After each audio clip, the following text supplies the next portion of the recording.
Olá, boa tarde a todos, a todas e a todes. Eu sou a Tatiana Bo, coordeno educativo no Museu de Arte Brasileira da FAAP e gostaria de agradecer a participação de todos hoje na palestra Café, Memória e Arte. Bom, a palestra de hoje, ela faz parte de uma das ações da exposição Café Mundo, em parceria com o Centro Paula Souza. Desde 2018, nós temos o Educativo tem a parceria com a CETEPS, e nessa parceria temos realizado a capacitação para professores.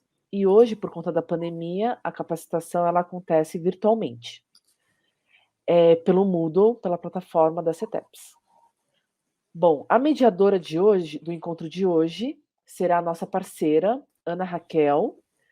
Ana, ela possui graduação e mestrado em design, ambas pela Unifatea. Atuou na coordenação do departamento infanto-juvenil pela Canção Nova, no desenvolvimento de produtos lúdicos e educativos e produção de multimídia para a televisão. É docente do Centro Paula Souza desde 2011. Atualmente coordena o eixo de produção cultural e design. Ana, muito obrigada pela parceria de sempre. Muito obrigada, Tatiana. É sempre um prazer estar com vocês, poder promover discursos, debates, exposições para os professores, de uma forma que a gente consiga ampliar a visão e as possibilidades do docente em sala de aula. No momento, a gente está com o chat do YouTube fechado. Eu já estou descobrindo como é que faz para liberar, tá? Daí vocês podem participar no chat, conversar, colocar as dúvidas de vocês, e aí depois a gente responde as dúvidas de vocês, tá bom? É um prazer estar aqui com vocês. Com você, Tatiana. Bom, os palestrantes de hoje são os curadores da exposição, Marília Bonas e Pedro Neri. Marília é curadora da exposição Café Mundo, em cartaz no MAB FAAP até 19 de setembro. Historiadora, especialista em museologia pela Universidade de São Paulo e mestre em museologia social pela Universidade Lusófona de Humanidades e Tecnologia em Lisboa, atuando na área há 20 anos. Professora, pesquisadora, gestora cultural e curadora de exposições históricas, foi diretora do Museu do Café e do Museu da Imigração. Coordenou o Memorial da Resistência de São Paulo e atualmente é diretora técnica do Museu da Língua Portuguesa e compõe o quadro de diretoras do Conselho Internacional de Museus. O Pedro, ele é co-curador da exposição Café Mundo, graduado em História e mestre em Museologia pela USP, tendo como tema sua dissertação Arte, Pátria e Civilização, a formação dos acervos artísticos do Museu Paulista e da Pinacoteca do Estado de São Paulo. Professor do curso de pós-graduação da Universidade de Belas Artes, foi curador da Pinacoteca entre 2011 e 2019. Atualmente é museólogo no Museu de Arte Moderna de São Paulo. Como a Ana, ela deu aviso para todo mundo, quem tiver perguntas, pedimos para que vocês escrevam no chat, no YouTube, e ao final da fala, a Ana, ela irá trazer as perguntas para Marília e para o Pedro. Ana, Marília e Pedro, muito obrigada. Boa palestra a todos. Obrigada, Tati. Obrigada, Ana, pelo convite. Obrigada pela apresentação generosa. Então, como a Tati disse, eu sou uma das curadoras da exposição Café Mundo, e essa é uma exposição muito importante para a gente e muito querida, enfim, uma exposição num projeto que tem quase 3 anos. A gente começou com a Tudo Cultural, enfim, com muita gente, com a Mari, com a Frida Produções, com a Elástica, um grupo grande de pessoas aí pensando como fazer uma exposição que fosse leve, que trouxesse conteúdo e que trouxesse esse grande objetivo, que é explicar e compartilhar com o público de maneira bastante afetiva e interativa o porquê o café é a segunda bebida, depois da água, mais consumida no mundo. E o grande mote da exposição é esse, né? É trazer essa importância do café em vários níveis, para várias culturas no mundo, né? Então, ainda que a gente tenha a nossa cultura do café no Brasil, tem outros lugares no mundo que tem uma cultura do café também absolutamente enraizada, com modos de preparo, ritos, enfim, grãos diferentes, e tudo isso mostra aí como o café é uma bebida global, né? Então, esse era o grande objetivo. Então, eu vou convidar vocês para fazer um exercício para entender um pouco o raciocínio da exposição. Então, a ideia é um exercício que a gente brinca do museologês, é um raciocínio que vem da museologia e que pensa, então, essas camadas todas de informação, de, enfim, conhecimento, que estão traduzidas, ainda que não falem, em objetos, né? Então, muito rapidamente, eu vou convidar que vocês peguem qualquer objeto. Eu fui professora da ETEC muito tempo, então tenho aqui vários parceiros que podem estar acompanhando, e esse era o primeiro exercício da primeira aula, né? Então, por exemplo, eu peguei uma caneta. Essa caneta, ela é um objeto que, se a gente fosse um marciano, né, a gente olhar para esse objeto, a gente não ia saber para que serve esse objeto, né? Então, quando a gente pega a caneta, a gente olha e a gente tem uma primeira camada de informação, que é essa informação da materialidade dela, o peso, o tamanho, o formato, o material, se a gente sabe qual é o material, a temperatura, o paladar, eventualmente. Então, tem uma primeira camada desse objeto, que é uma camada perceptível, que pode ser lida pelos seus sentidos. Essa é uma primeira camada. Uma segunda camada é entender a função desse objeto. Para que serve uma caneta? Né? Então, a caneta serve para escrever, mas quem que inventou que uma caneta serve para escrever? Quem inventou a caneta? Como, ao longo do tempo, a caneta foi mudando historicamente, como cada cultura trabalhou com as suas canetas, né? Por que ela tem tampa? Que tipo de tinta? Quem que inventou esse material? Quem pensou nesse desenho, né? Então, isso é uma segunda camada. E ainda nessa segunda camada, pensando numa camada histórica, pensando numa camada também de tecnologia, né? A gente também tem, enfim, essa questão mesmo de todas as pessoas e todo o conhecimento humano que está envolvido nessa segunda camada também. E aí a gente tem uma terceira camada, que é a camada do que essa caneta representa. Então, essa caneta, por exemplo, pode representar a luta pela alfabetização. Essa caneta pode representar a luta por uma condição melhor para nós que somos professores, por exemplo. Ela pode representar várias coisas, né? Então, tem sentidos que você pode atribuir dessa caneta.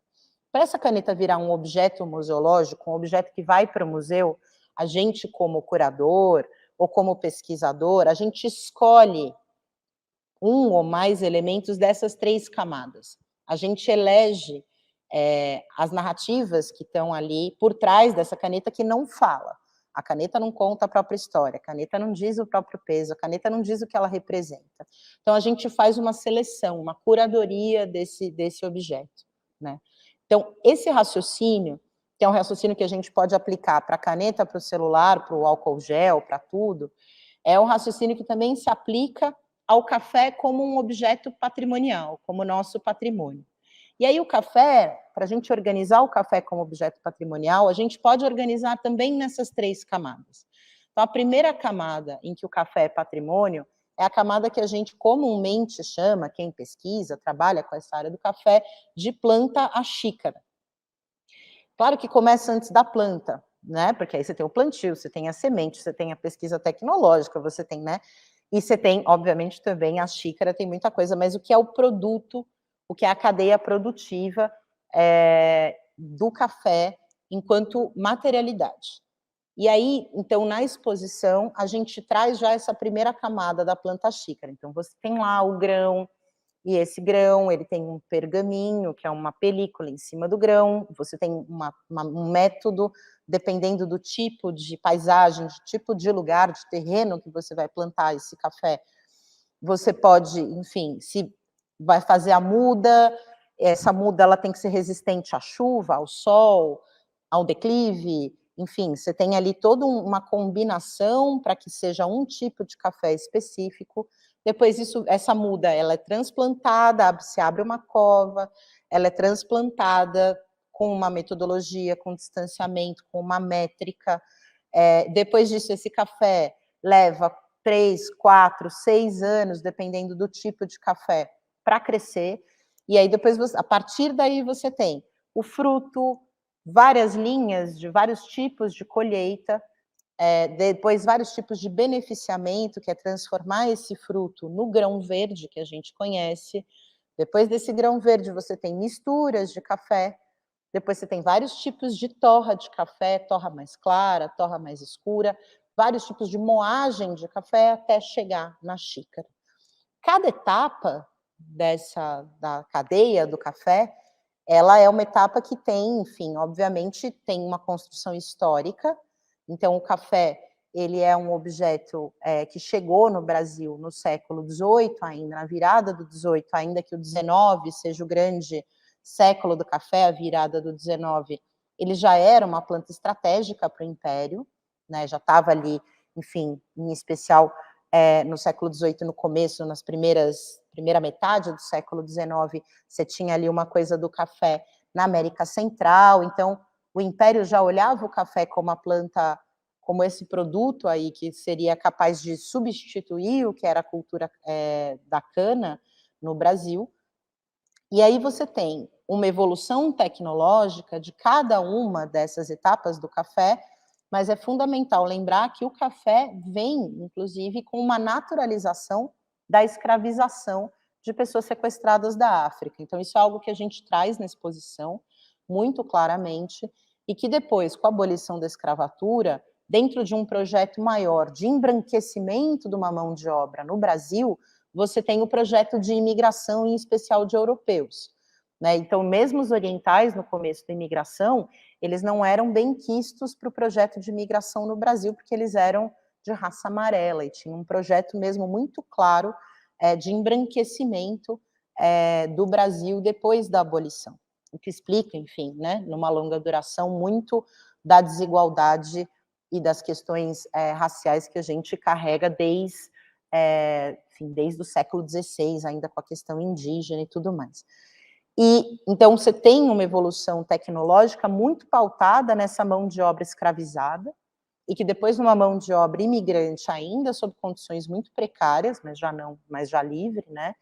E também um investimento muito grande na questão da industrialização desses maquinários. Então, o Brasil também, ele sai na frente na produção de café, e sai também na frente da industrialização da máquina, não sei nem a palavra, mas enfim, dessa questão da automação dessas etapas aí da cadeia do café. E isso é algo importante, porque cada etapa dessa tem um impacto também na bebida, né? A gente tem 2 tipos de café comumente encontrados no mundo inteiro, o arábica, que é o café produzido no Brasil historicamente. A gente também tem o outro tipo, mas a maior parte da produção de café é do café arábica. O Brasil é o maior produtor de café do mundo desde o século XIX, nunca deixou de ser, é o maior exportador de café do mundo até hoje. O Porto de Santos ainda é o maior porto do café no mundo, e o Brasil é o segundo maior consumidor de café, e tem aí previsões de que talvez venha a ser o primeiro consumidor de café, perdendo só para os Estados Unidos.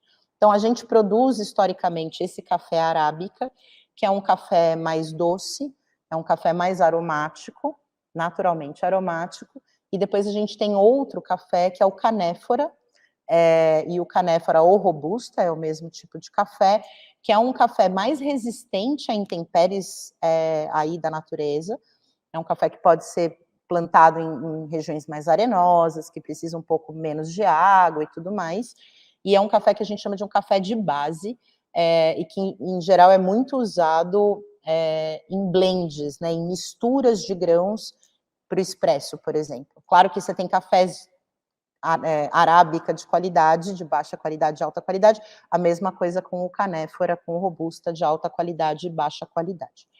Esses cafés, o impacto do produto final do café depende muito dessas etapas aí de processamento e de beneficiamento. Algumas etapas são muito cruciais para isso.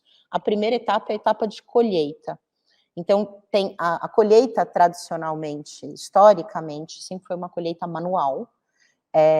Essa coisa da questão das máquinas de colheita é uma coisa já a partir da década de 20 e 30, mas da virada do 19, quando tem um boom do café no Brasil, uma colheita manual, e essa colheita pode ser feita chacoalhando os galhos, ou uma colheita que é uma colheita, tipo, pegando, que é o picking, né, quer dizer, tipo, colhendo um a um os grãos que estão vermelhos, os frutos que estão vermelhos.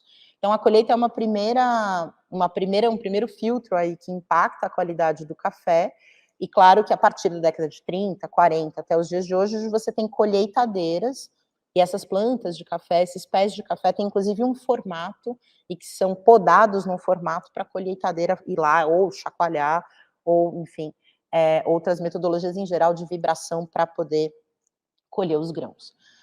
Então essa é a primeira etapa aí que tem impacto no café, no resultado final do café que a gente bebe. Aí a gente tem outra etapa fundamental, que é a etapa do processamento, do beneficiamento do grão, que é transformar esse fruto nessa semente, que é a semente que a gente torra, moe, que consome, né, no grão verde. E aí a gente tem uma frente que é histórica, que ainda é usada, mas que obviamente é muito manual e que demanda aí uma coisa de trabalho muito forte, muito pesado mesmo fisicamente, que é a colheita em terreiro, né? Então, quem conhece, quem já visitou uma fazenda histórica de café, você sempre tem um terreiro de café, que pode ser um terreiro de pedra, um terreiro de terra batida, um terreiro de tijolo, depende da época da fazenda. E aí, depois que esses grãos eram colhidos, eles eram colocados nesse terreiro para secar com um rodo que garante que esse fruto seque e fermente um pouco ao sol, e aí a fermentação esse fruto solta um açúcar, um tipo de açúcar, que também impacta aí no resultado final do grão. E esses grãos, enfim, então você fica, para ele poder ter uma homogeneidade nessa secagem, você fica ali com um rastelo, com rodo, enfim, né, dependendo da metodologia, secando ao sol, e se chove você tem que correr para cobrir, porque obviamente a chuva também tem um impacto aí sobre esses frutos, e esse café seco ao sol, que a gente chama de seco ao natural, ele vira um coquinho, né, então também tem essa coisa do coquinho, e até hoje os cafés gourmet de altíssima qualidade ainda são, tem uma boa parte que ainda são feitos ou em terreiros históricos ou mesmo em bandejas, enfim, que você tem uma metodologia aí para tomar sol e tudo mais, mas ainda é o que a gente chama de seco ao natural. Então, café ao natural é esse café seco ao sol. E aí você tem já, a partir da década de 60, 50 já, você já tem maquinários que fazem esse beneficiamento, essa etapa de fruto para coco em máquinas já. E o mais conhecido é o que a gente chama hoje de cereja descascada. Esse café vai, depois de colhido, para tanques, tonéis, e ali você tem todo um processo químico e um processo mecânico que retira essa polpa do café, e não chega nem no coco, ele já vai direto para o grãozinho verde, e aí seca esses grãos, e aí você já tem o café verde, né. No caso do café natural, você tem ainda essa etapa de despolpar, de tirar o coco, de tirar essas casquinhas, e poder transformar ele no café pronto aí para a etapa de transporte e normalmente exportação. Essa questão da cadeia do café é uma questão central para a gente entender por que o café é uma bebida mundial. Porque o café, diferente de outras bebidas, a cultura de consumo do café, ela tem início a partir deste grão verde, né? Querendo ou não, essas primeiras etapas de plantio, colheita, elas acontecem de maneira similar em diversas culturas, exceto algumas culturas aí, que fazem isso numa escala menor, ainda tem culturas, por exemplo, que fazem mingau com o fruto de café, mas numa escala muito menor, né, não uma escala de consumo de café como a gente consome na maior parte do mundo. Mas o café verde, a partir dessa etapa, para cada cultura em que ele chega, ele tem um modo diferente de ser apropriado por essa cultura, né. E isso é algo muito importante, porque ele simplesmente ele é absorvido como parte integrante dessa cultura, independente da origem que ele tem em termos de produção. Então, o Brasil, por exemplo, ou a Colômbia, são países produtores, os maiores, né? A Colômbia não é o maior produtor, mas é um produtor famoso de café, ou mesmo o Vietnã, que é outro produtor de café, do Robusta, eles produzem mais ou menos da mesma maneira, mas o modo de preparo, a cultura brasileira do café, ela também tem uma cultura de consumo que é distinta, enfim, que não é necessariamente conectada com a cultura de produção. Então, por exemplo, a Itália é quem inventa o expresso. A Itália não planta café, nunca plantou, né? Então, a Itália já importava esse produto, enfim, o café chega, inclusive, na Europa, muito por esses portos, ainda no século XV, ainda com essa coisa das grandes navegações, um pouco se a gente pensar o Mercador de Veneza, né, o café é muito dentro desse contexto das especiarias, vindo do Oriente e tudo mais. A Itália nunca plantou café e tem uma cultura fortíssima, foi quem inventou o expresso. Todo o design de máquinas de café no mundo é marcado pelo design italiano, né? Por quê? Porque a partir do grão verde se desenvolve toda uma cultura em torno do café. E a gente pode falar disso, por exemplo, o café árabe, o café surge, né? Surge no Oriente, e aí tem até a lenda do surgimento do café, que é o pastor Caldi, que tinha umas cabras, e aí as cabras comiam um frutinho vermelho e ficavam super animadas, e aí ele resolveu ferver aquele frutinho, e aí a partir dessa infusão inicial surge a primeira bebida, né, a base desse fruto, e que depois é uma coisa que vai se espalhando pelo Oriente. Então a gente tem uma coisa muito antiga e muito forte do café árabe no mundo, e mesmo no mundo árabe tem grandes variações dos modos de preparo e dos ritos em torno do café, né? Então a Turquia é um polo histórico do patrimônio do café, e o café turco, que é um café feito a partir de um grão, de uma torra bem escura e uma moagem mais grossa, tanto que se lê a borra do café, que é essa coisa da cafeomancia. A Turquia tem um modo de preparo que é um modo por infusão, e você deixa aquela borra decantar e você bebe o café que sobra em cima, que é muito diferente do modo de infusão do café, por exemplo, do Catar ou dos Emirados Árabes, que é uma torra bem clara e que ele é quase um chafé para o paladar brasileiro, e que tem cardamomo, tem outros aromas, e que tem sempre outros ritos, inclusive sociais, em torno disso, né? E o café tem nessa perspectiva do consumo, ele tem uma coisa que é fundamental, que ele é uma bebida social. Ele é uma bebida gregária, né? Ele surge nos contextos sociais como uma bebida que intermedia conversas. Então começa, quando você lê sobre o café na Turquia, por exemplo, antes do século XVI, era uma coisa dos grandes cafés filosóficos. Ele chega na Europa muito nessa chave. Então o café era uma coisa muito do ambiente público, ou do ambiente da sociabilidade, sempre de reuniões. Era uma coisa também, nesse ambiente mais doméstico, o café era uma coisa da elite.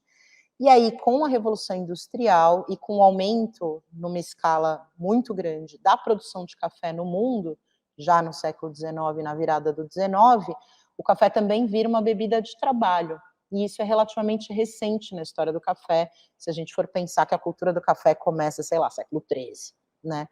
E como bebida do trabalho, ele também chega no Brasil, muito trazido pelos hábitos dos imigrantes. A maior parte dos imigrantes, em especial os italianos, que vieram, eles não eram camponeses, né? Eles vinham de pequenos centros, e muitos tinham já uma vida urbana em que esse café como bebida do trabalho já estava inserido. Então você tem aí uma presença do café como bebida do trabalho no Brasil dentro desse contexto, e também nos centros urbanos, como São Paulo, Rio de Janeiro, como esse ambiente da pausa. E ele muda de ambiente, ele se amplia, né? Ele continua sendo uma coisa social, mas ele acaba tendo uma nova camada aí de presença, como uma bebida estimulante. E isso do café ser uma bebida estimulante também, historicamente, é muito interessante, porque o café chegou a ser proibido em alguns lugares, pelo islamismo, porque era muito estimulante, era como álcool, e depois não, e volta. Então tem muitas histórias sobre o café, ou mesmo a minha geração bebeu café com leite quando era criança, né. Hoje em dia, você fala, os nutricionistas falam: "Não, que café é muito estimulante para criança, melhor não, vai diluir e tudo mais". Então, você tem essa questão aí cultural. E a exposição traz essas variações, chegando até, por exemplo, a cultura do café na Coreia hoje, muito influenciada por uma cultura, estadunidense, norte-americana do café, que rolou um rejuvenescimento na década de 90 com as grandes cadeias de café, e aí você tem uma apropriação, uma conexão e uma releitura dessa cultura do café pela Coreia, muito ligada ao K-pop, muito ligada a um conceito de sociabilidade da juventude muito modernizado e de altíssima qualidade. Então, na exposição, a gente traz essa questão da cadeia do café e a gente traz o desdobramento disso em termos culturais, em várias culturas. Na Itália, a gente traz isso na Coreia, enfim, então a gente tem ali uma parte interativa das cidades do café, em que a gente mostra isso, e é interativo sem toque, a exposição é toda sem toque, mas com uma coisa de sensor de movimento e tal, em que a gente traz exatamente essas conexões culturais. E a gente tem uma grande vitrine, uma grande estante de 12 metros, que traz a cultura material do café, né. Então, lembrando da caneta, se a gente for pensar no café, você tem essa camada da materialidade do café em si, depois você tem uma camada histórico-social, que é o impacto do café na história do Brasil e do mundo, dessas questões dos ritos, dos saberes e dos fazeres, e esses saberes e fazeres, nessa segunda camada, que é histórico-social, cultural, ele se desdobra numa cultura imaterial, em vários objetos. Objetos de preparo, objetos de plantio, e esses objetos também vão aí, enfim, se transformando com o tempo, e também se transformando de acordo aí com o modo de preparo. Então, a gente tem um módulo das cafeteiras italianas, das máquinas de expresso, das xícaras, daquela xicrinha pequenininha que a gente encontra na casa da avó, que é bem pequenininha, até as canecas onde a gente toma o café hoje, né.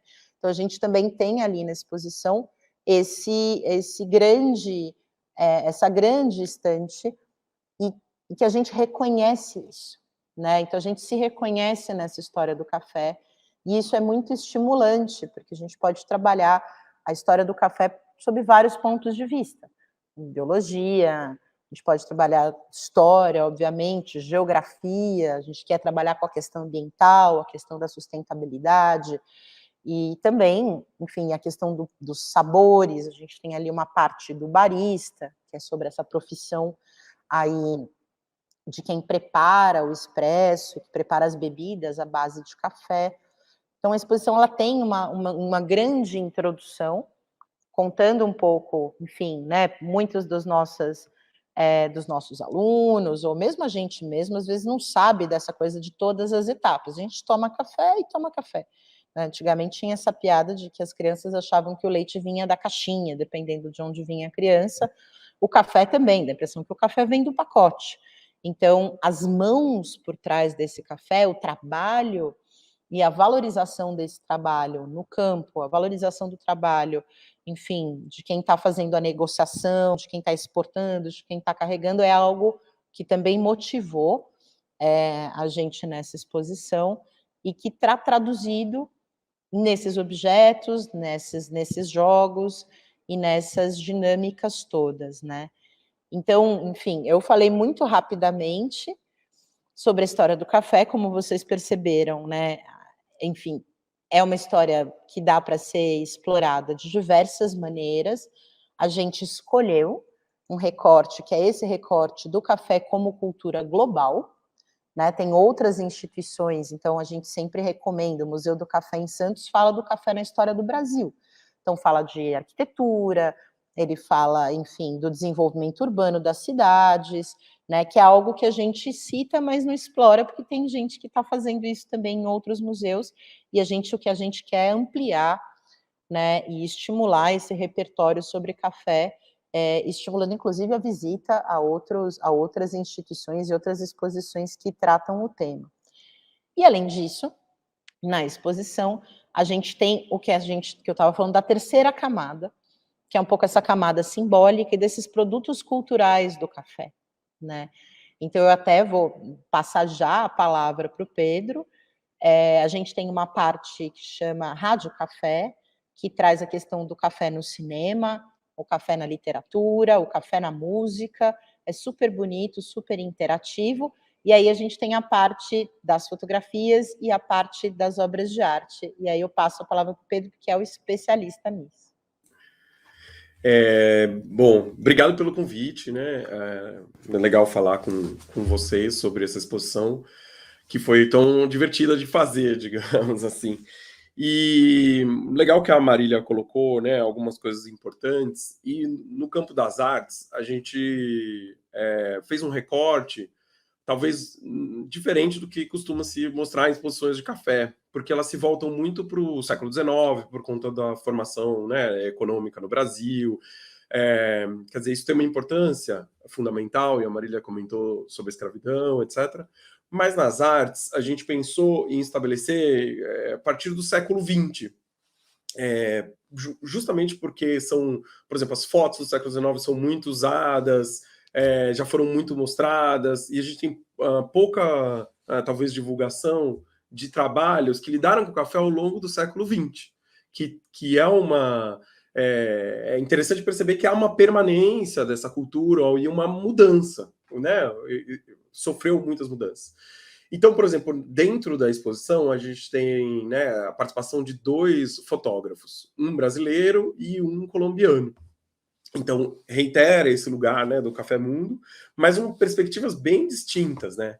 Então, a gente tem uma sequência de fotos do Armínio Kaiser, que é um fotógrafo, ele é nascido na Bahia, mas ele viveu boa parte a maior parte da vida no interior do Paraná e de São Paulo, e ele era um agrônomo. E as fotografias deles eram, digamos, ele era um amador, né, na fotografia, né? Ele não era um profissional.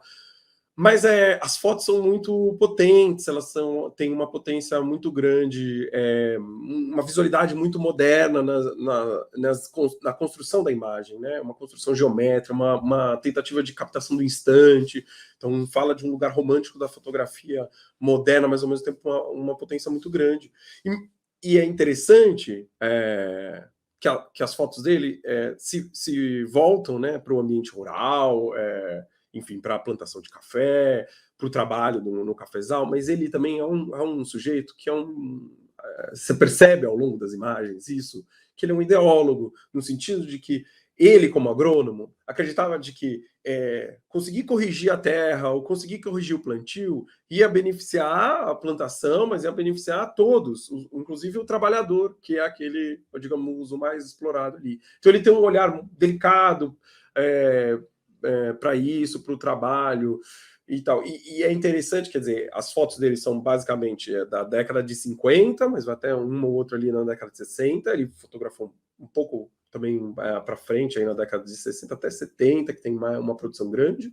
Mas a gente selecionou essa, que é uma fotografia preta e branca, tirada do instantâneo, e geralmente são de fazendas que estavam muito isoladas, assim, no interior do Paraná, assim, e de São Paulo, que é a última fronteira, digamos, que foi a agrícola do café. Enfim, então é uma produção desse isolamento também, de um isolamento social muito grande. Então é muito interessante, né? Enfim, e aí também fica essa imagem moderna na fotografia dele, que a gente percebe que tem uma circulação que é de outra ordem, né? Que não é né? A gente está na década de 50 e quer dizer, é um sujeito que tem uma formação amadora, mas tem uma visualidade moderna, ou seja, já tem uma outra circulação, né, nessas imagens. E aí, do outro lado da exposição, né, em lado oposto, a gente tem as fotos do Jorge Panchoaga, que é um artista colombiano, enfim, que tem 35 anos, mais jovem, né, e ele tem um trabalho que chama Quase Café, né, Casta e Café, E é o seguinte, ele parte de outro pressuposto. Ele é antropólogo, né, formado em ciências sociais, e ele partiu para a fotografia dessa série quase como um estudo antropológico, né, um social. Então ele vai e começa a fotografar a bebida que está sendo, né, o café que está sendo bebido na rua ou no dia a dia. E aí, o que acontece? Né? Na Colômbia, como no Brasil, é um produto fundamental para a economia, então tem toda uma ideologia por trás, né, de construção, de uma nacionalidade em torno do café. Mas quando você vai olhar o café do dia a dia, percebe que é um café que não é o da marca colombiana, né? É um café, na verdade, que o colombiano bebe, é o café que não servia para exportar. Então ele é o excedente. Então é um café de qualidade de pior, né, nesse sentido. E esse é o café que se toma no dia a dia. Então ele tenta captar uma espécie de café quase como uma resistência cultural ou como uma contracultura do café, que seria essa que é a da marca que se exporta, mas é aquela que é em oposição àquela que é consumida na realidade, digamos assim, colombiana. E aí, aos poucos, as imagens vai definindo isso é muito legal também, né, que é uma presença muito humana, né, nesse café. E o café como um vetor dessas relações. Então, muito do que a Marília também expôs para a gente. Porque diversas imagens, quer dizer, o café está ali no centro, mas você percebe, quer dizer, o movimento não é apenas comercial, mas é da conversa, do diálogo. Por exemplo, tem uma sequência que são dos tinteiros, que são os caras que vendem de moto na rua, com garrafa.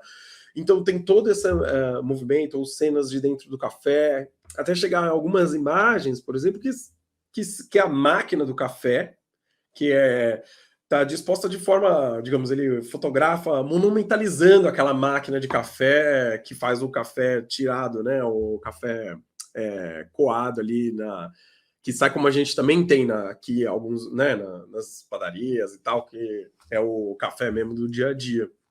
Então é bem legal, assim, ele constrói, né, então a gente pegou esses fotógrafos não conhecidos, assim, né, já pouco estudados e pouco comentados aqui, para tentar, né, dialogar com essa exposição.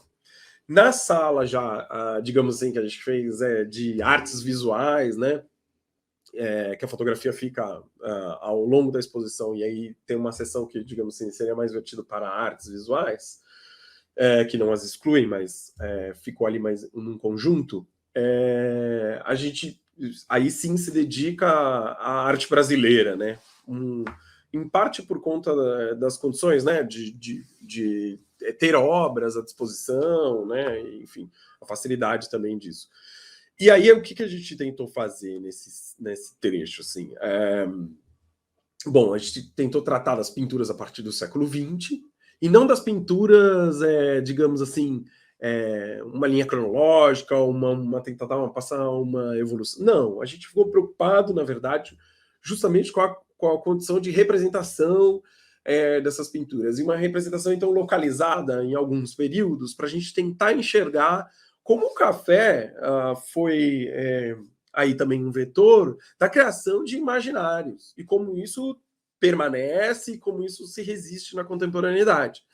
Então, a gente mostra, digamos, né, na entrada, né, dessa sala, a série de pinturas, já essas mais conhecidas, né, que é do Antônio Ferrinho, que é do início do século XX, 1903, e que é um pintor italiano que veio para São Paulo no finalzinho do século XIX, e ele fez muito sucesso aqui, né? Tinham outros italianos, logo ele se consegue se entender aqui em São Paulo, expor seus trabalhos, e ele ficou muito conhecido, a pintura dele foi bem recebida, e ele é convidado para pintar por algum dos barões do café suas fazendas. E é interessante porque e aí combina um pouco com a exposição, apesar da gente estar falando desse imaginário brasileiro, combina um pouco com a exposição Café Mundo, porque essa série feita sobre uma fazenda, que é a Santa Gertrudes, e são 6 pinturas que fazem um passo a passo, que a Marília falou um pouco da planta chiquita. Então tem a florada do café, a colheita, o terreiro, a secagem, né, o beneficiamento, e até o carregamento depois para o trem. E é uma sequência, então, como se você conseguisse ver esse café até sair para exportação. Então, quer dizer, ele faz, essas pinturas são enviadas para a Exposição Mundo de São Luís, né, na sequência, em 1904. Quer dizer, ela é uma pintura feita e que realiza uma divulgação no mundo. Porque nesse momento o café brasileiro é, digamos, mal visto, né, considerado de baixa qualidade.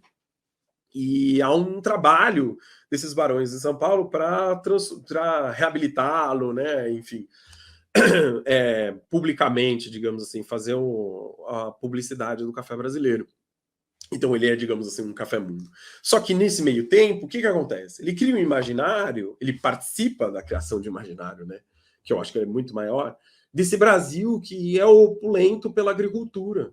E a gente vive esse paradigma, eu acho, até hoje. Não perdemos ainda esse imaginário. E aí, o que acontece, né? Essa opulência, ela muitas vezes não fala da exploração do trabalho, né? que aí, também até hoje existe de forma no campo, e naquela época principalmente, né? Muito intenso. Então fica digamos, essa questão seria expoente, mas velada. E o que a gente tentou fazer? Em oposição ou de frente para essas obras, a gente tem uma obra contemporânea, que é do Mulambo, né, um artista de Saquarema, no Rio, super jovem, digamos assim, já. E aí ele pinta, né, uma juta, um saco de juta, sobre um saco de juta, um perfil de um homem negro, né, com o dizer produzir e uma flor de café. Então e aí a obra chama Arte Preta tipo exportação. Então ele é super irônico, claro, com a condição contemporânea, mas e aí a gente tenta fazer com que a arte contemporânea ative esse imaginário do início do século XX que parece tão distante, mas não é, né? Dessa opulência brasileira relacionada à agricultura. Ao longo da exposição também vão ter outros trabalhos contemporâneos que eu comento, mas aí a gente tem alguns trabalhos e a gente pinça períodos que talvez tenham outros imaginários, né, nesse sentido. Outro momento que talvez seja chave é o período, né, do modernismo brasileiro, e aí a gente tem os pintores que se dedicaram, né, a tentar digamos, representar uma brasilidade, né, um sentido de identidade. E a gente tem, né, a presença do Portinari na exposição, enfim, que é um desenho preparatório, um desenho de grandes dimensões, foi preparatório para o painel do prédio do Gustavo Capanema, no Rio de Janeiro, que tem uma série de murais de vários ciclos econômicos, né, pintados pelo Portinari. E aí tem um senso crítico, né, estabelecido ali já para essa pintura, né, de final da década de 30 do Portinari, que, enfim, representa um capataz ali diante de umas sacas de café e tal. E na parede lateral, ao lado do Portinari, a gente tem uma obra um pouco distinta, porque é uma obra do Manabu Mabe, que é um pintor nipo-brasileiro, que ficou muito conhecido pelas pinturas abstratas, né, que ele fez e ganhou prêmio em Bienal e depois, enfim, rodou o mundo, né? Ele e a Tomi, né, são acho que talvez os dois nomes, né, do abstracionismo informal brasileiro mais conhecidos. Mas ele, nessa pintura, como imigrante e viveu há quase 40 anos, né, na fazenda de café, trabalhando na fazenda de café, ele, um pouco antes de decidir guinar completamente sua vida para a pintura, ele faz algumas pinturas que são de um tamanho relativo, então parecem tem uma dimensão mural, e são mulheres, né, com os cestos, né, jogando o café. E é legal ver, porque a visualidade delas é bem moderna, mas opostas, num certo sentido, ao do Portinari. Então, mas é legal ver que a visualidade moderna ela caminhou, né? Mas ao mesmo tempo o tema social ali ele não um pouco ele não é abandonado, né? Tem um encontro, um pouco um encontro até inesperado, digamos assim. Na sequência, de artes, a gente, né, dessa talvez mais tradicional, assim, né, a pintura, a gente tem 2 pinturas de cafezal do Aldir Mendes de Souza, que é um pintor que atuou como médico há muito tempo, mas ele era um pintor que pintou ao longo de sua vida inteira, e ele pintou por um período muito longo esses cafezais. Tem uma sequência longa de cafezais. E é interessante, porque a pintura dele é muito mais formal, porque ele está ali preocupado em tentar criar uma perspectiva através das formas e das cores, e muitas vezes, na verdade, retirar, né, uma perspectiva mais, digamos, linear, para deixar a tela mais planar, digamos assim. Mas, ao mesmo tempo, os cafés, né, o cafezal, ele é muito geométrico, né? Então, o que acontece? Na pintura dele na década de 70, alguns aparece até uma fábrica. Então, fica uma relação entre uma oposição entre um universo já muito quantificado, muito já fabril, do próprio, né, oposto ao orgânico, a pintura que é manual, quer dizer, uma condição que você percebe uma certa manualidade na pintura, quando você se aproxima, mas se você tem uma distância, ela parece quase uma serigrafia, né? Como se fosse uma coisa muito técnica. Então ele joga com isso, né? Então não é inocente. Então também tem uma condição, apesar de ser um processo formal, há uma questão de representação também da forma como a gente compreende. Então, quer dizer, a gente tem o imaginário moderno ali, né? Que já tem uma exploração da linguagem, mas ainda está preocupado com talvez uma identidade brasileira, com uma relação do trabalho e tal. De repente a gente tem uma pintura mais formal, mas que ao mesmo tempo lida com um aspecto que é esse da manualidade e uma visualidade que muitas vezes remete a uma pintura que foi por muito tempo tratada como uma pintura, né, de arte popular, né, que usa, por exemplo, muito próximo ao José Antônio da Silva, que usa o agodoal, né, para fazer nessa mesma sequência, toda igual, formando uma perspectiva. Então, ele abre também, apesar de parecer apenas um trabalho formal, não. E aí, tem outros trabalhos contemporâneos dialogando com esses. E num sentido também para ampliar e fazer a gente entender, talvez, um imaginário que seja, digamos, nosso, contemporâneo, né? E aí tem uma obra da Kátia Fieira, que é um livro de artista, que ela ilustra, e a gente mostra ele em pé, em vitrine, as páginas, porque ele é desmontável, então ele fica umas páginas, é como se fossem esquinas de cafés em Paris. E ela fez esse trabalho numa residência, e ela dá o nome de Viagem Pitoresca ao Boulevard Cor de Café. Então ela subverte, digamos assim, a viagem pitoresca histórica ao Brasil do famoso pintor francês Jean-Baptiste Debré, que veio ao Brasil no início do século XIX, né, e pinta esse livro de viajante. Então, assim como o Mulambo, ela também versa sobre um passado, né, brasileiro, né, ainda não bem conformado. Na sequência, a gente tem uma outra trabalho que é um vídeo já, né? Então, também uma exploração de linguagens que se aparelha mais, que está falando das pinturas, de uma forma mais tradicional. Nos outros trabalhos, a gente tem formas não, apesar do Mulambo ser uma pintura sobre um tecido de juta, quer dizer, já não tem mais, né, essa ligação. Então, o trabalho é da Nayana Magalhães, que é o seguinte, é um vídeo em que chama-se Café Colonial, né? O título remete para a gente nesse café extremamente abundante, servido talvez em instâncias, né? E tal. Mas o vídeo trata o quê? Do colonial, talvez o histórico, né? E não esse. Porque apenas são imagens seguidas de braços, né? Que a gente vê e que pingam o café, uma espécie de café com leite e um leite. E aí o braço ele inclina, né, misturando essas cores. Então, de forma muito sutil, né, a gente percebe braços de pessoas diferentes, né, mais jovens ou mais velhas, e parece ser geracional. É como se que é um assunto também que não aparece na exposição assim tão veemente, mas a ideia de um Brasil que é mestiço, de que essa mestiçagem, né, é que, digamos assim, por exemplo, os imigrantes que vieram na tentativa de emancrecimento, né, da população. Então, ela remete ao café, né, ao período colonial, e a esse processo, né, digamos assim, que é de imaginário de que há uma miscigenação. Isso seria um pouco democracia racial brasileira, que a gente sabe que não funciona bem assim.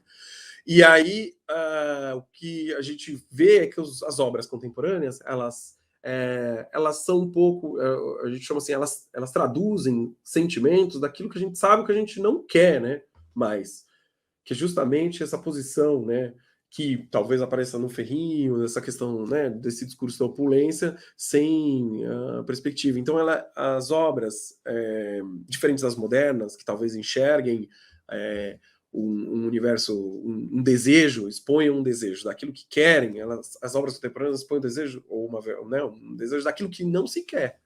Então, eu falo que é isso, por isso que elas são distópicas, né, e não, talvez, tão...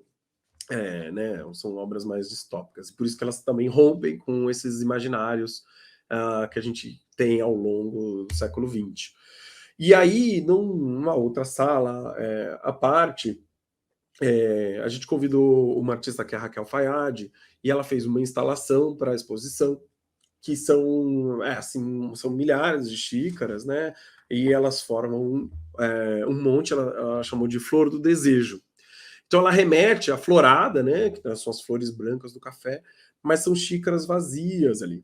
E aí ela tem um som, né, que é um tilintar, né, das xícaras, e a gente percebe uma espécie de movimento ali.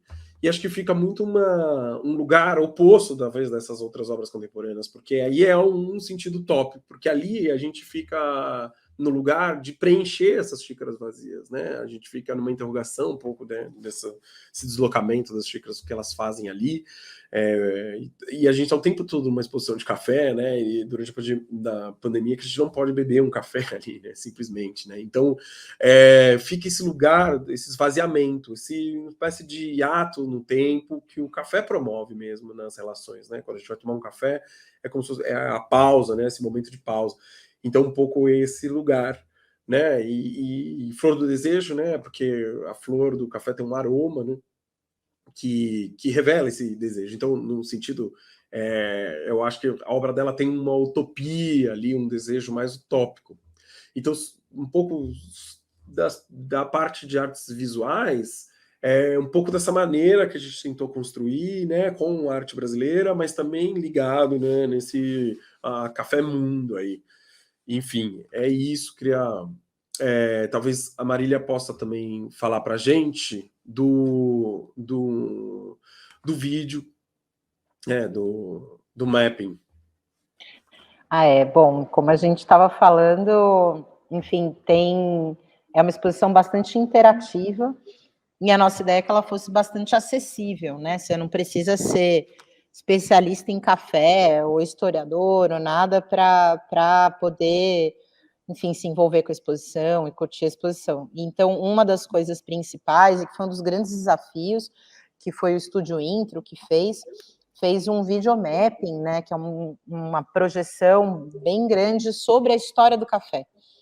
E a história do café nessa perspectiva global. Então, claro que fala do café no Brasil, mas fala do café desde a lenda até o café nos dias de hoje, né? Então, a gente tem a exposição toda entremeada aí por esses vídeos, pela Rádio Café, pelas obras. Então, é uma exposição que você pode ver de várias maneiras e para várias idades também, né? Hoje eu estive lá na exposição e estava vendo uma criança que estava, enfim, querendo tomar café, e a mãe estava falando, não, espera, filha, talvez daqui a pouco. Assim. Então, a gente também tem visto isso, né? Um repertório que é de uma maneira muito interessante, assim, que chega em várias idades. Não sei se agora a gente tem 5 minutos e a gente tem perguntas, não sei se a gente avança nas perguntas, como faz. E a Tati colocou aqui no chat também, para vocês verem o site da exposição, o Instagram da exposição, para saberem como visitar, e tem muito material no site, para download, material educativo, muita informação, os textos e vídeos, tudo. Olá, voltando aqui.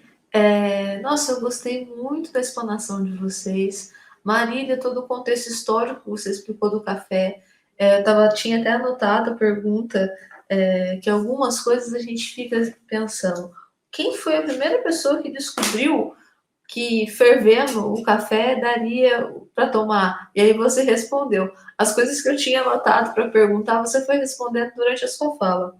E recentemente, há alguns anos, né, acredito que o café vem tomando um papel diferente no Brasil, né? Então, quando eu era mais nova, quando eu era criança, eu não sabia qual era o tipo de torra que o café tinha, se o meu café, qual o tipo do café que eu estava consumindo. E hoje, eu não sei se foi por causa daquelas máquinas de café de cápsula que a gente começou a consumir o café de forma diferente, ou se o que houve no mercado que houve que agora tem essa multiplicidade do café, novas possibilidades do café, são coisas que alguns anos atrás não tinha. Isso tem uma razão histórica, que inclusive tem uma pergunta aqui da Nilda sobre a qualidade do café no Brasil. Isso tem uma razão histórica de que o café sempre foi um projeto de Estado. Então, qual era o objetivo da produção de café no Brasil até 1990, até a década de 90? Era o volume, né? E o Estado, o governo brasileiro tinha o Instituto Brasileiro de Café, que controlava o preço do café. Então, para os produtores, não valia a pena, para eles valia o volume, não valia a qualidade.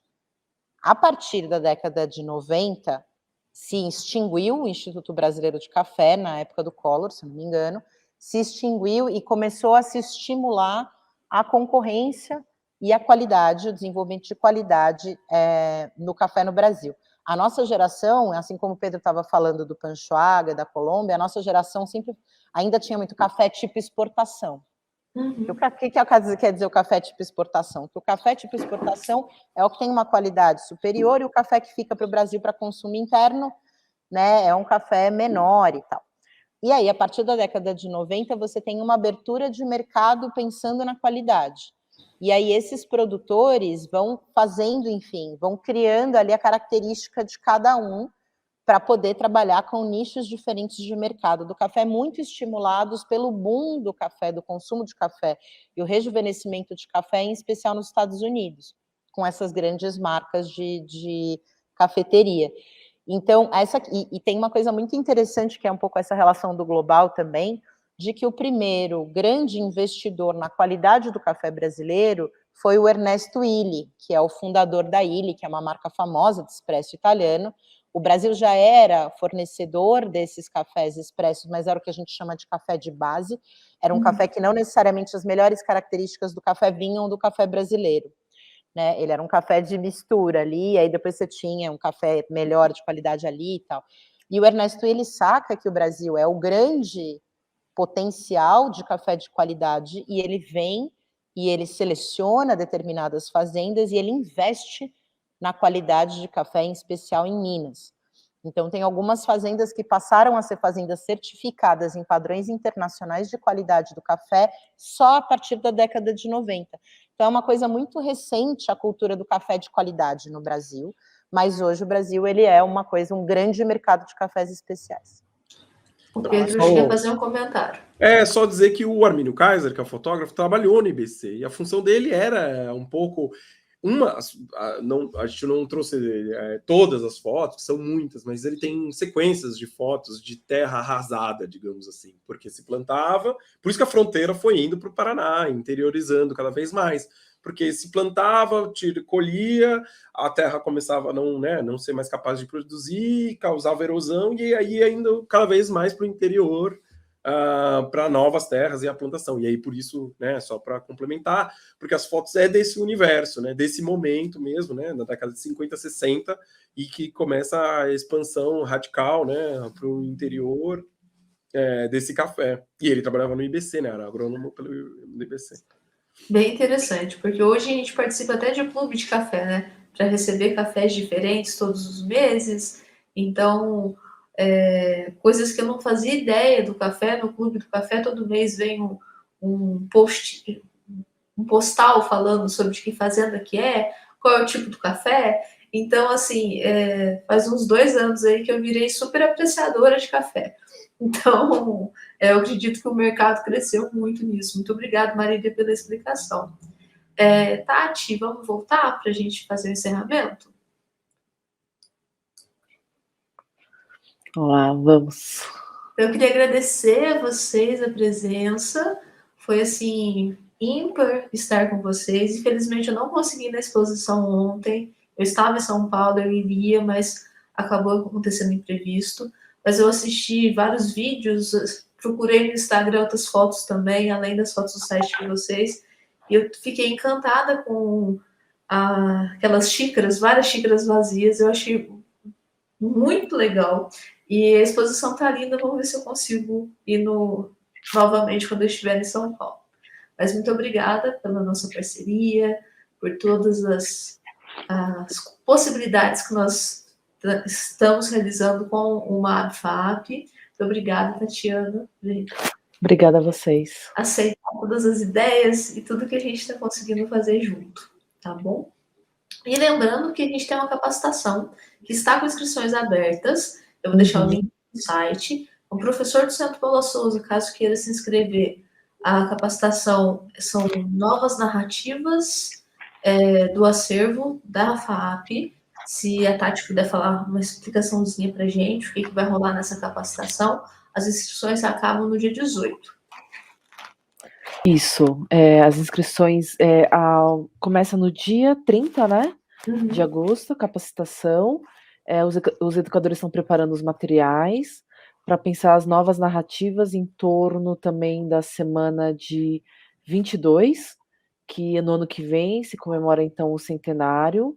Então, várias propostas, conversas e apontamentos em relação a essa data. Vai ser muito legal, vai ser bem importante também, né, discutir vários pontos em relação à semana, e aguardamos a inscrição de vocês e também a visita de vocês à exposição Café Mundo, que está linda demais. E também no sábado, agora dia 14, vai abrir a exposição do acervo Celeiro de Artistas, acervo MABFAP, que é em comemoração aos 60 anos do MAB, com a curadoria da Denise Matar. Então, estão todos convidados. Obrigada. Então, tchau, tchau, gente. Muito obrigada. Obrigada.